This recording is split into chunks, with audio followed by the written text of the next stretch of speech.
두 주요 인물이 등장합니다. 주인공으로 이제 구교환이 먼저 등장을 하고요. 황동만이란 인물로 등장을 합니다. 여자 주인공으로 고윤정이 등장하는데요. 변이나라는 그 이름으로 등장을 합니다. 사실 이제 남자 주인공 황동만은 당연히 성공한 친구들과 자기를 비교하면서 막 괴로워하는 장면이 첫 화에 등장합니다. 자기를 다른 친구들과 이렇게 비교를 하면서 이렇게 노력을 해보지만 어쩔 수 없습니다. 괴로워하지만 뭐 방법이 없죠. 고통스러워하고요. 근데 이제 이 황동만이라는 이름만 비교를 하는 게 아니고요. 이 드라마에 보면 여자 주인공 변이나도 이제 등장을 하는데요. 이 변이나는요, 영화사 PD입니다. 근데 이 변이나 PD는 시나리오를 잘 보기로 아주 유명해요. 그래서 많은 감독들이 변이나에게 찾아와서 PD님 여기 시나리오 좀 봐주십시오. 그렇게 하면 이 변이나가 촌철살인으로 아주 핵심적인 부분들을 이렇게 찔러가지고 이 시나리오를 분석해서 피드백을 해줍니다. 그러니까 이제 이번에는 누가 질투를 하냐면 변이나가 질투를 하는 게 아니라 변이나가 소속되어 있는 영화사의 대표가 이 변이나 PD를 질투합니다. 그래서 이제 그때부터 괴롭히기 시작하죠. 내가 대표인데 왜 내가 아니라 저 내 밑에 있는 PD한테 가져가 가지고 이 시나리오를 봐달라고 하는 거야 하면서 이 여자를 막 괴롭히기 시작합니다. 그러니까 우리가 현실 세계에서 이런 일들을 많이 경험하죠. 질투의 방향은 항상 아래에서 위로만 향하지 않습니다. 위에서 아래로도 향하고요. 전방위적으로 우리의 질투는 뻗칩니다. 이 사방팔방으로 질투가 막 튀죠. 때로는 우리의 행동이 질투가 될 때가 있습니다. 그런데 이제 안타깝게도 이 질투라는 것은요, 아주 그 파괴적인 동인이죠. 파괴적인 원동력입니다. 그래서 저는 이 질투가 내성 발톱 같다라는 생각을 했습니다. 전문적으로는 내향성 발톱이라고 하더라고요. 제가 사진을 준비하려고 했는데 너무 더러워가지고 가져오지는 않았어요. 근데 이제 이 내성 발톱을 어디서 많이 경험하게 되냐면 군대에서 많이 경험을 하게 됩니다. 워낙 행군도 많고 전투화를 신고 오래 걸어 다니다 보니까 이 발톱이 제대로 자라지 않고 잘못된 방향으로 자라기 시작하는 겁니다. 질투가 그렇죠. 이 질투가 원동력이 돼서 뭔가 내가 일을 하기 시작하면 그 일 자체가 뭔가 추진력이 있고 잘하는 것처럼 보여요. 그런데 경험해 보니까 이 자라는 방향이 건강한 방향으로 자라는 것이 아니라 내 살을 파고드는 방식으로 자라고 있더라 하는 겁니다. 군대에서 이 내성 발톱에 걸리면은 우리가 이제 흔히 일상생활에서 경험한 내성 발톱은 얕은 수준이잖아요. 그 보통 그냥 발톱깎이로 잘 해가지고 잘라내면 됩니다. 그런데 이제 이게 행군을 하고 훈련을 하다가 발톱이 다치게 되면 심각한 경우에는 수술을 해야 되는데 마취를 하고 발톱의 절반 정도를 드러내거나 아니면 완전히 뽑아내서 다시 교정을 해야 될 정도로 심각합니다. 우리가 지난 시간에 선악과를 따먹은 인간이 이 자기 증명이라는 굴레에 갇혀서 끊임없이 자기의 존재를 수치를 가릴 수 있는 이 무화과 나무 잎으로 자기를 숨기려고 하는 가리려고 하는 그런 본성에 대해서 함께 얘기를 했는데요. 하나님께서 이 스스로를 어떻게 할 수 없는, 스스로는 가릴 수 없는, 그냥 햇볕에 나가면 한두 시간이면 다 말라 비틀어져 버리는 이 무화과 나무잎 대신에 이들의 부끄러움을 가려줄 수 있는 가죽옷을 그들에게 지어 입히셨다라는 이야기를 했습니다. 그런데 안타깝게도요, 그 자식 세대, 그 아들 세대에 가보니까, 가인과 아벨 세대에 가보니까 이 세대에서 이 죄성이, 죄된 본성이 다시 드러나게 됩니다. 어쩌면 이 비교라는 것은요, 자기 증명이라는 것의 한 측면, 자기 증명이라는 것의 한 병리적인 현상으로 나타나는 게 아닌가 그런 생각을 좀 해보게 돼요. 하나님께서 만드신 나라는 존재, 하나님의 은혜를 입은 나라는 존재를 있는 그대로 바라보지 못하고 꼭 다른 사람과 비교해서 나의 존재 가치를 찾아야만 하는 그 인간의 비참한 상황인 것입니다. 하나님이 만드신 나라는 존재 자체로는 만족할 수가 없는, 다른 사람과 비교해서 내가 비교 우위에 있어야지만이 내가 만족할 수 있는 그런 비참 가운데 나아가는 것이죠. 이것이 사실 죄의 비참이기도 합니다. 하나님은 사랑을 주시는데, 하나님은 나를 용납하시고 하나님께서 나의 동반자가 되어주신다라고 하는데, 나는 그것만으로는 만족하지 못하는 거예요. 나는 하나님만으로 만족하지 못하는 거예요. 여기서 내가 뭔가 더 있어야 되겠다라고 계속 느끼는 거예요. 하나님의 사랑으로는 도저히 만족하지 못하는 나. 그래서 끊임없이 다른 사람과 비교해서 그들보다 더 위에 있어야지만이 안심이 되는 내 모습을 보게 되는 겁니다. 비교가 속으로 곪아가기 시작하면 자기 연민이 되고요. 그리고 이것이 외적인 표현형으로 드러나게 되면 아마도 질투라는 이름으로 그것이 발현되지 않나라는 생각을 합니다. 이것이 이제 내가 죄성을 가지고 태어난 인간이다라는 것을 보여주죠. 오늘 본문에 보면요, 그 비교라는 것 때문에 인류의 첫 살인이 일어나게 됩니다. 우리 3절에서 8절까지를 함께 한번 읽어보면 좋겠습니다. 우리 3절에서 8절까지 함께 한번 읽어보겠습니다. 시작. 세월이 지난 후에 가인은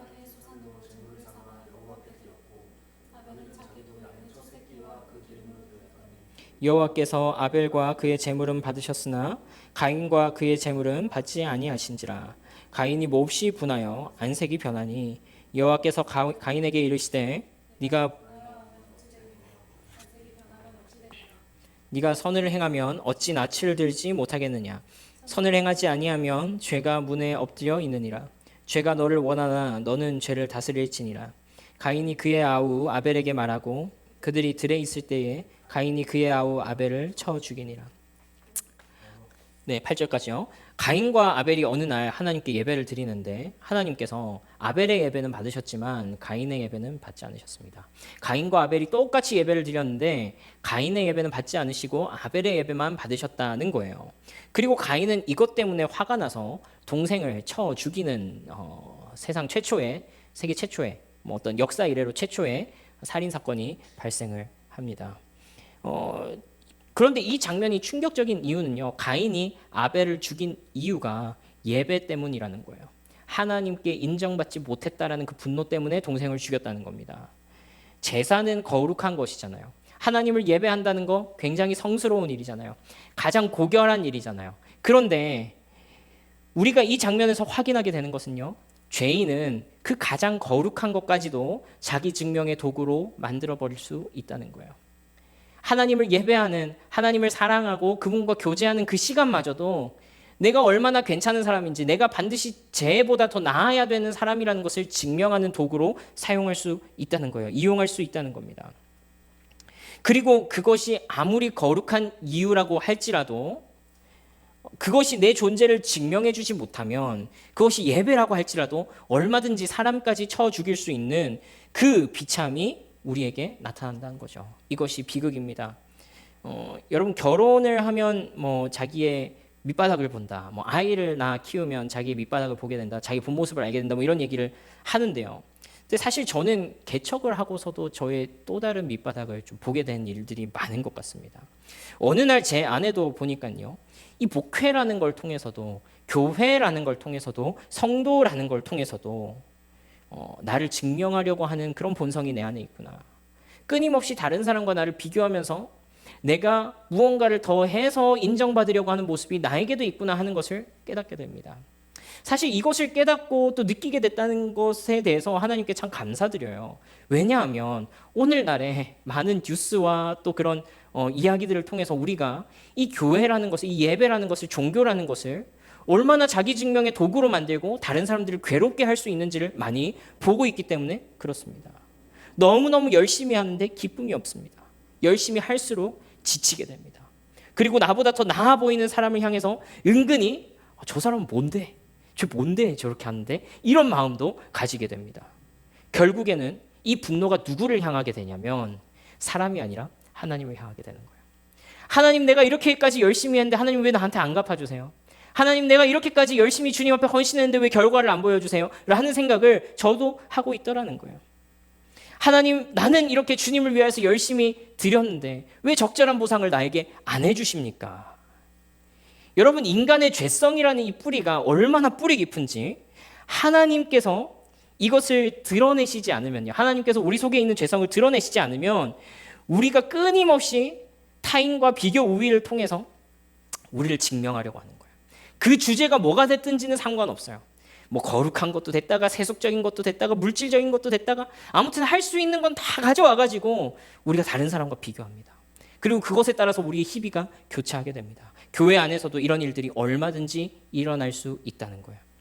이것이 숭고한 일일수록 이 비교는요, 교묘하게 우리를 파고듭니다. 저는 이 사건, 이 가인과 아벨의 사건을 묵상하다가 이 두 사람의 이야기가 생각나는데요. 바로 바리새인과 죄인의 기도 장면입니다. 우리 이 말씀 한번 읽어보면 좋겠는데요. 누가복음 18장 10절에서 14절 말씀입니다. 제가 한 절, 여러분 한 절, 마지막 같이 읽습니다. 두 사람이 기도하러 성전에 올라가니 하나는 바리새인이요 하나는 세리라. 곧 토색 불이 간음을 하는 자들과 같지 아니하고 이 세리와도 같지 아니하며 나는 일에게 2번씩 금식하고 또 소득의 11조를 드리나이다 하고 다만 가슴을 치며 이르되 하나님이여 불쌍히 여기소서 나는 죄인이로. 함께 읽습니다. 내가 너희에게 이르노니 이에 저 바리새인이 아니고 이 사람이 의롭다 하심을 받고 그 집으로 내려갔느니라. 무릇 자기를 높이는 자는 낮아지고 자기를 낮추는 자는 높아지리라 하시니라. 바리새인의 기도의 주제는 뭐였냐면은 내가 죄인들보다 얼마나 더 낫냐 하는 것이었습니다. 그러나 이런 사람들의 특징이 뭐냐면 이 자기 증명이 거절되는 순간 그것이 분노로 치닫는다는 것입니다.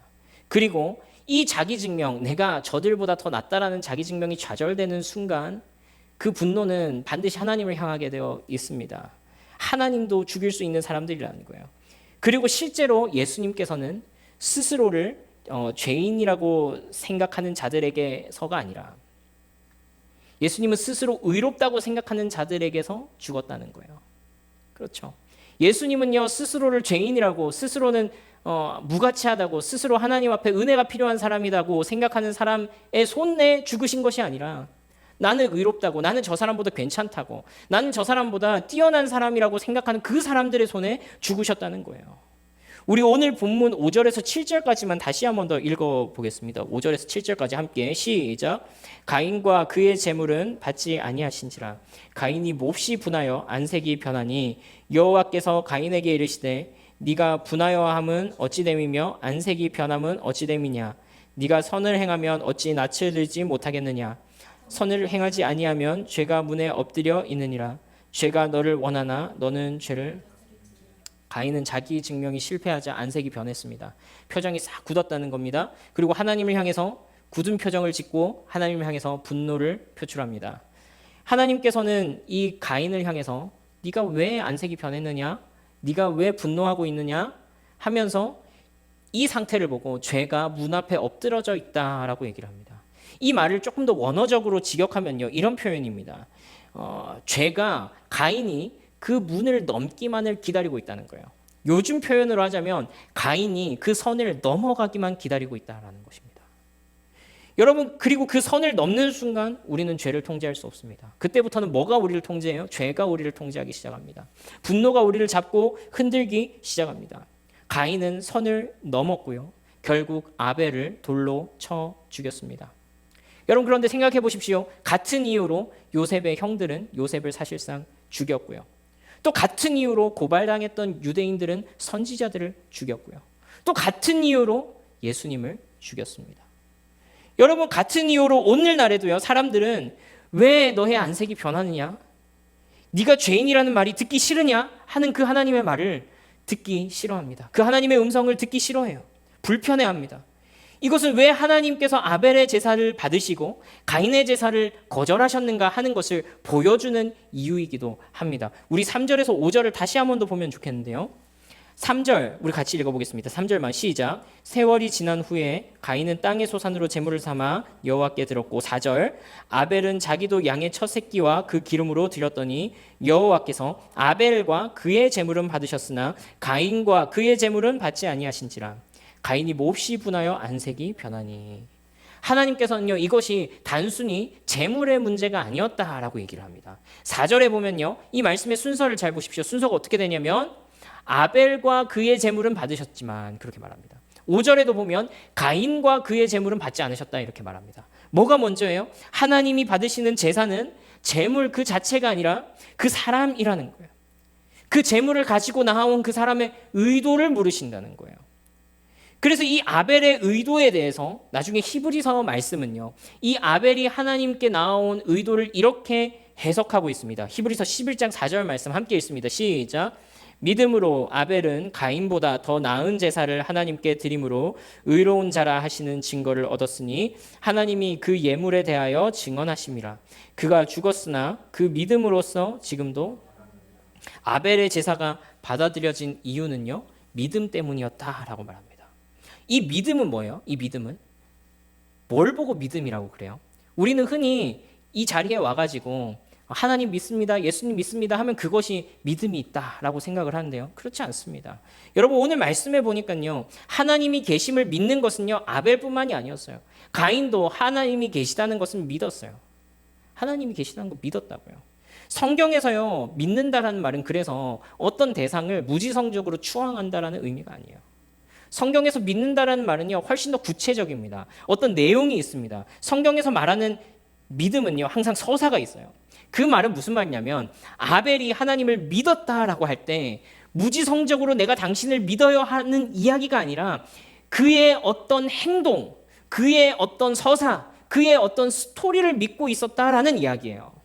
그러니까 아벨이 하나님께서 어떤 것을 믿었을까요?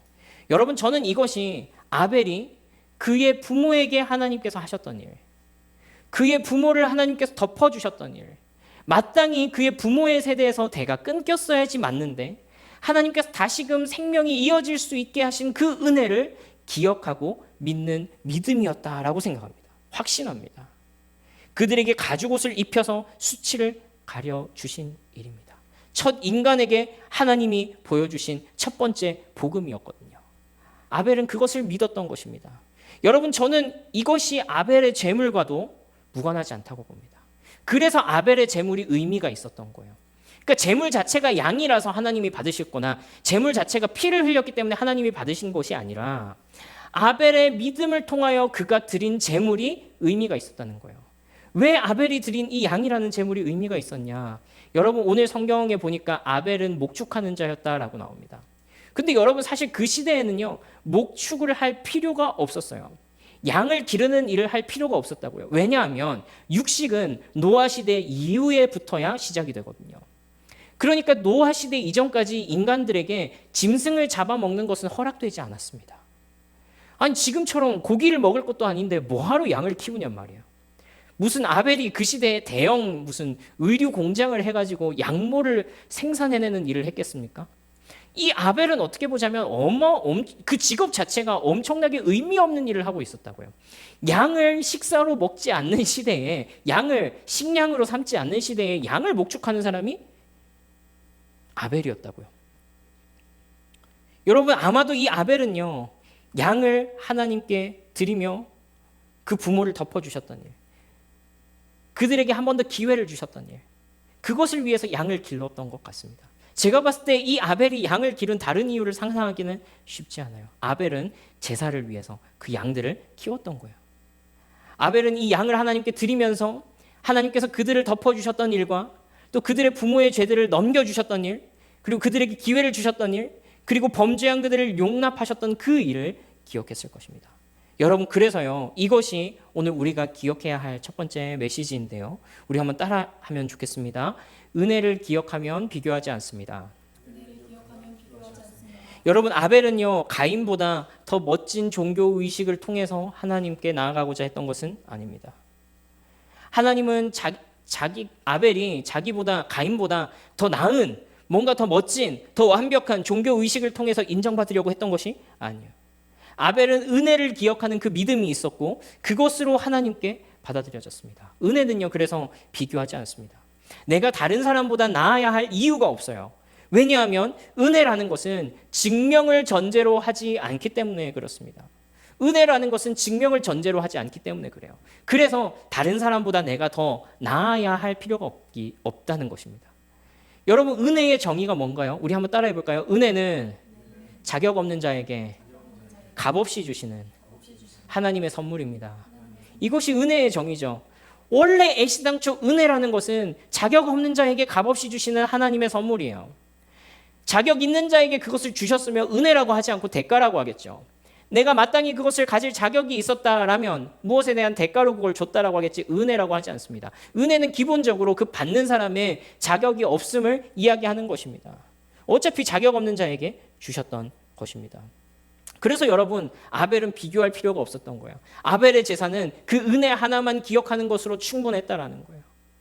여러분, 우리는 이런 실수들을 자주 하게 되죠. 하나님 앞에 나올 때, 예배를 하게 될 때 우리 스스로가 한 주간의 삶을 돌아보면서 내가 하나님 앞에 받아들여질 만한 사람인가 아닌가, 그렇지 못하면 뭔가 움츠러들고 그렇지 않으면 목이 빳빳해져서 들어올 때도 있습니다. 또 어떨 때는 온전하지 못한 예배자들을 보면서 그들을 정죄할 때도 있습니다. 아, 저런 것도 예배라고 드리나? 예배에 왜 저렇게 함부로 드리지? 라는 정죄감이 들 때도 있습니다. 그러나 어떻습니까? 하나님께서 우리에게 요구하신 예배는 어떤 예배예요? 애시당초 다른 사람들을 바라보는 건 필요가 없는 거예요. 뭐가 중요해요? 내가 하나님 앞에 받은 그 은혜가 중요한 것입니다. 그래서 그 은혜만으로 하나님 앞에 나아올 때 그것을 하나님께서 받으시고 그 예배를 하나님께서 인정해 주신다라는 거예요.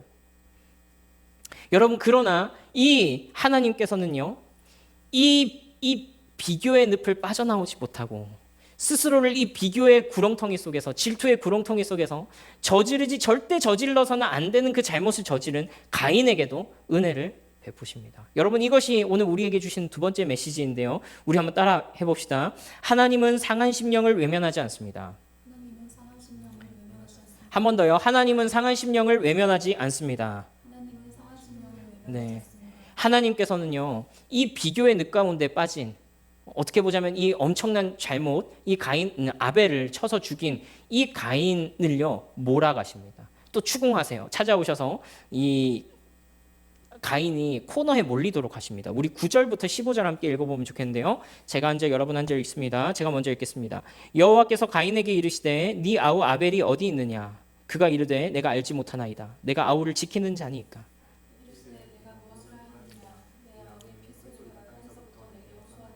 땅이 그 입을 벌려 내 손에서부터 내 아우의 피를 받았은즉 내가 땅에서 저주를 받으리니.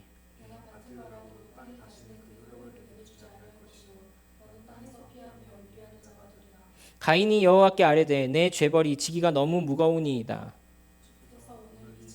나를 쫓아내시온즉 내가 주의 낯을 배웁지 못하리니 내가 땅에서 피하며 유리하는 자가 될지라. 물은 나를 만나는 자마다 나를 죽이겠나이다. 함께 읽습니다. 여호와께서 그에게 이르시되 그렇지 아니하다. 가인을 죽이는 자는 벌을 7배나 받으리라 하시고 가인에게 표를 주사 그를 만나는 모든 사람에게 죽임을 면하게 하시니라. 하나님은 마치 아담과 하와를 찾아오셨던 것처럼 가인을 찾아오십니다. 그리고 묻습니다. 네 동생 아벨이 어디 있느냐 물어보십니다.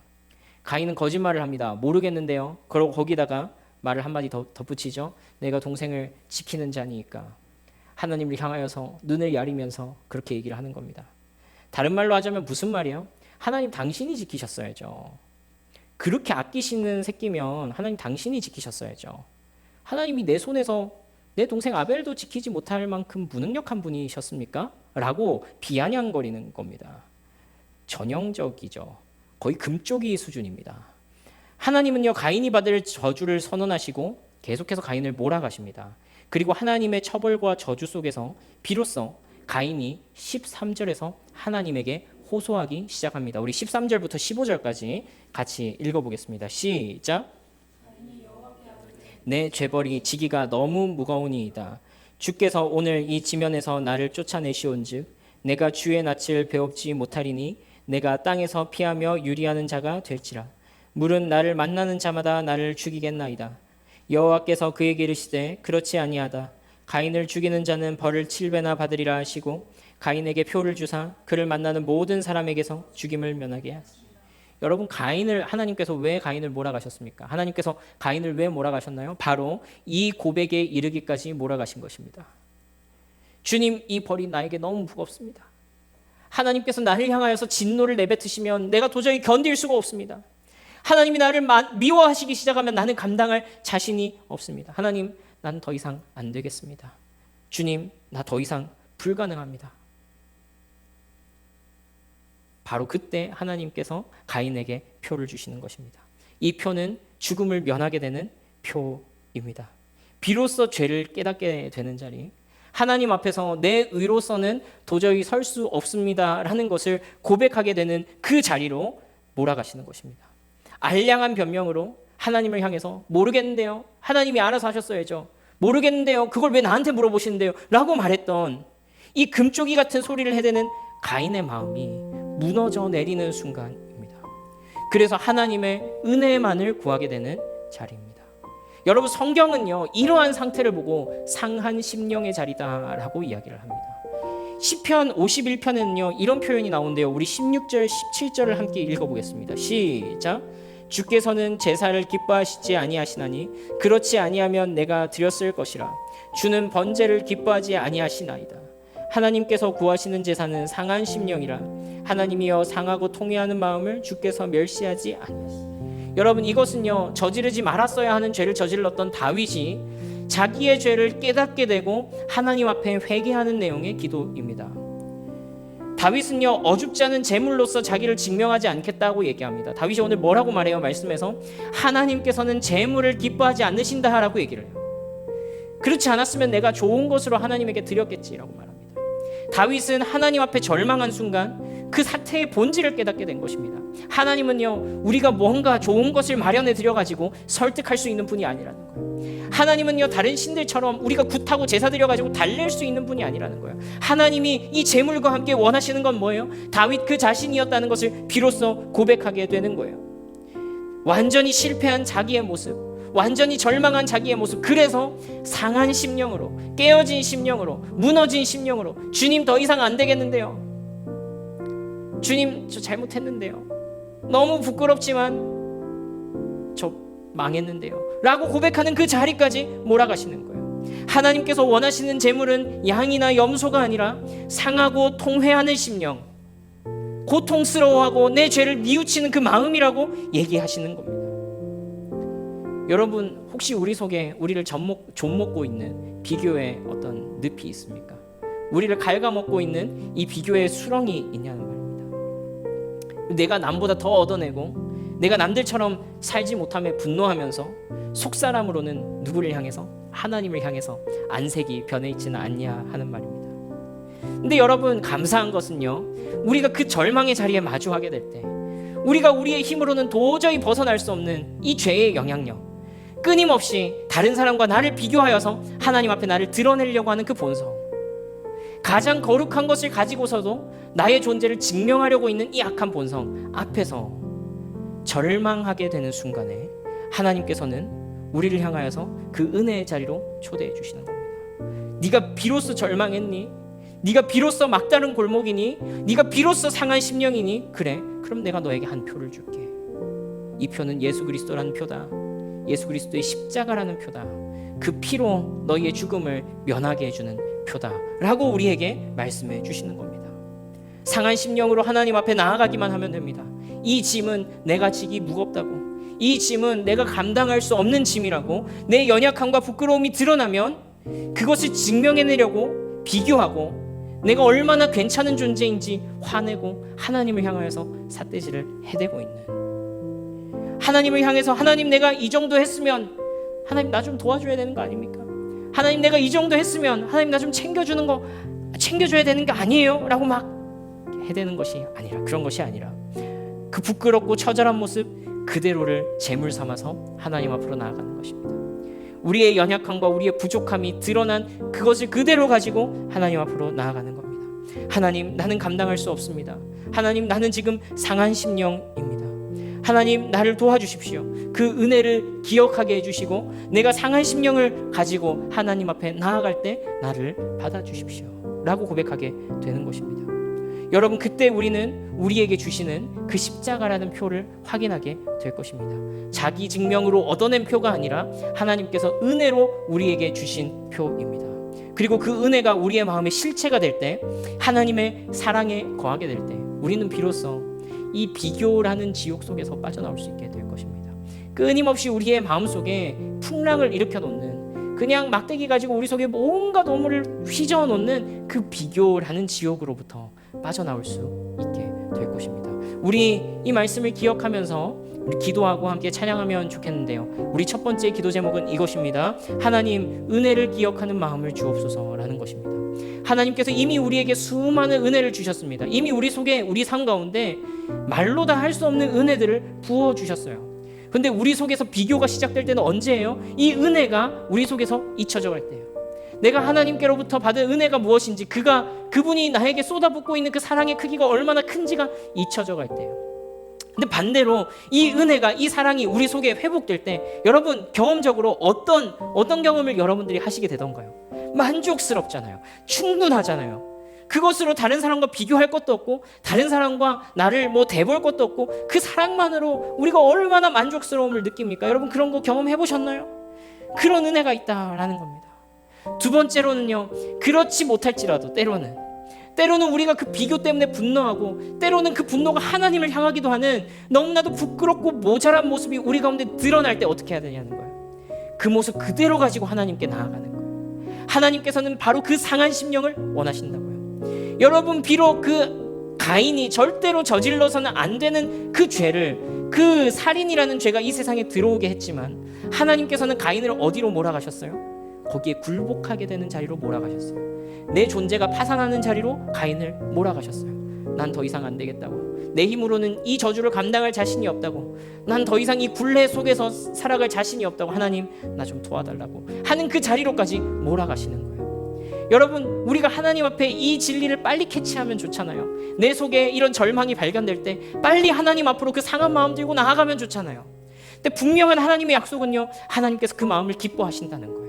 마치 바리새인 옆에 서 있었던 그 세리가 가슴을 치며 하늘을 향하여 고개를 들지 못하고 주여 나는 죄인이로소이다, 나를 불쌍히 여겨주소서라고 기도했던 그 기도를 예수님께서 받아주셨던 것처럼, 오늘 우리의 절망이 발견된 그 자리, 오늘 그 자기 비교와 자기 연민과 또 질투로 얼룩져버린 우리의 심령을 가지고 상한 심령으로 하나님 앞에 나아가는 그 자리에서 하나님께서는 은혜를 베풀어 주시겠다, 내가 너의 무가치함과 싸우겠다라고 약속해 주시는 것입니다.